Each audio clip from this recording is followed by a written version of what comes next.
Welcome to conference. I hope all of you can notice that I have a lovely tan. I acquired in Costa Rica on our retreat. Had a really wonderful time with the Shala folks we drug with us, and we surfed and laid in hammocks and drank coconuts and danced and had a really wonderful time. And it's so good to be home. It's good to be back to the Shala. I'm always just so grateful when I come here. I'm like, gosh, we go to paradise and then come back to paradise. And, it took a wonderful group with us, but then this group here is just, before we started taping, we were all laughing. And so all of you out there in our extended family, we're happy to include you in our joy. So a couple weeks back, I'd introduced a new semester where we're going to talk about why Ashtanga. And I feel like it's important to know the history of the thing that you're studying, that you're passionate about. So I wanted to kind of back up and come to Ashtanga from telling you a little bit of the history that got us to where we are. And I think knowing that as well is all of your history.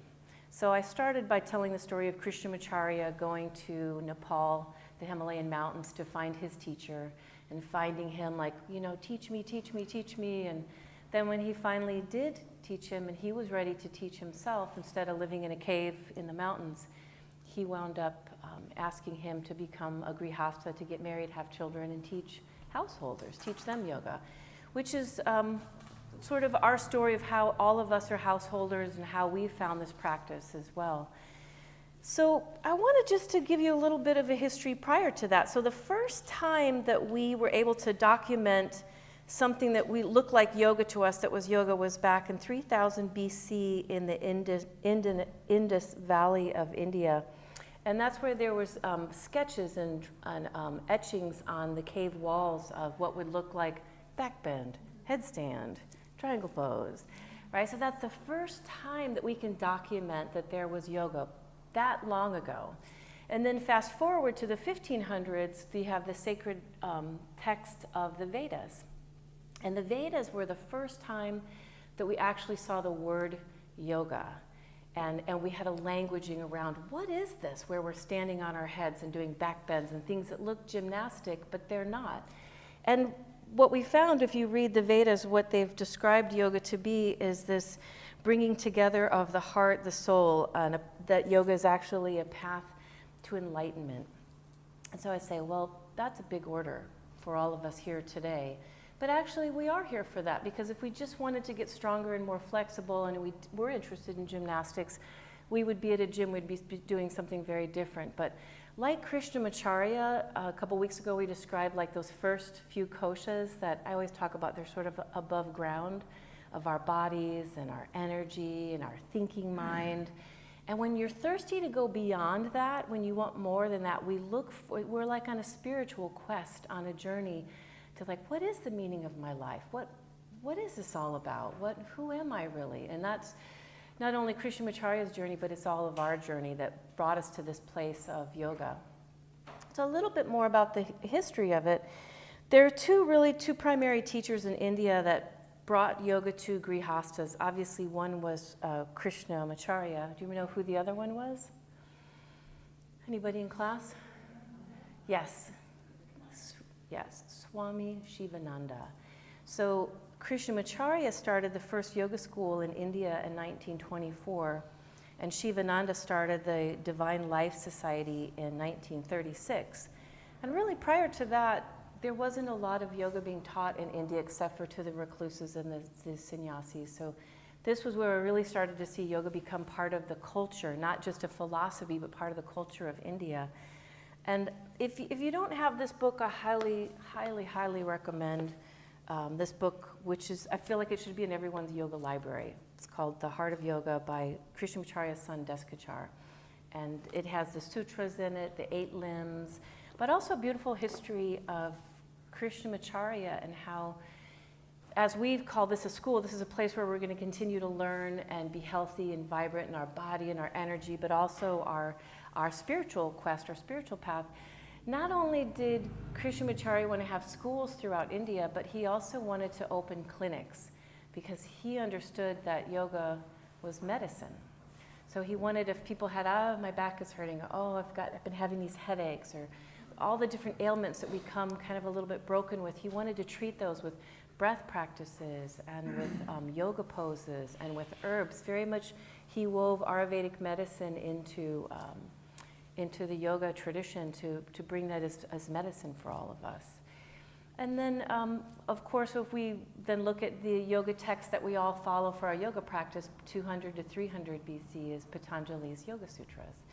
And in the sutras, again, it really identifies for all of us like what this path is. As Krishnamacharya said, it's really for all of us this opportunity to have something that is medicine for us. Sometimes I think, we go to the doctor, we go, I'm in psychology, we go see a therapist or psychologist when we're broken, and really a lot of the older traditions like Ayurvedic medicine and Chinese medicine, the doctor is about the relationship with the doctor is all about keeping you healthy. That's their primary goal as a Chinese doctor, is to keep you healthy as an Ayurvedic doctor. And I think yoga has that same beautiful medicine for all of us. The idea is if we come to yoga every day and do our breath practice, do our pose practice, do our meditation, that becomes a way, it's just, I always describe it like brushing your teeth, right? But this way of like keeping yourself as healthy as you can. And then when we are broken, it's a place that we can come as well and find it to be our medicine. So I finished with this, again, I could always use a visual, it's helpful for me, but to say, for all of us, we live on that surface above ground where we're like, this is my physical body and I'm keeping it healthy, or this is my energy, this is my mind, this is what I think, this is what I know, this is what I'm an expert in. And that's all good, but at some point for all of us, we know that there's more to life than that. And so it pulls us from like, did I get the right job? Did I marry the right person? Am I living in the right place? And all these things that like determine our happiness. When we seek down deeper into the deeper koshas that are closer to the soul, the Atman, we get into Vijnanamaya kosha and Anandamaya kosha, which have to do with a happiness that's really not determined by did you do the right thing or the wrong thing, and a wisdom, an internal intelligence that's so connected with everything else. It's where you start to really tap into your intuition. And things become like serendipitous and synchronicities happening. And that's when what I describe as you're kind of like sinking down into the soil, beyond the surface. And when you sink down deeper using your yoga practice, your meditation, all this, you sink deeper into the essence of who you are. My sort of visual analogy is that somehow it nurtures the soil of you to move back up to the surface, and it makes what's above surface more healthy, more vibrant. So if we were talking about plants, the sunflower grows taller, it has greener leaves. It's like the garden of you is more vibrant and beautiful and rich. And so we take that into all the things on the surface. Did I get the right job? Did I marry the right person? Am I living in the right place? Like, it has this amazing way of it sinks down and it moves back up and it touches everything, in a way that gives it meaning and gives it purpose. Even when things are hard, it's that depth of your practice, that depth of knowing who you are and standing in who you are that really supports the above ground stuff as well. So your quote for today is by B.K.S. Iyengar from Light on Life, which we are studying in Costa Rica. So simple and beautiful. He said, yoga does not just change the way we see things, it transforms the person who sees. So that's what we're up today, a little transformation. Namaste.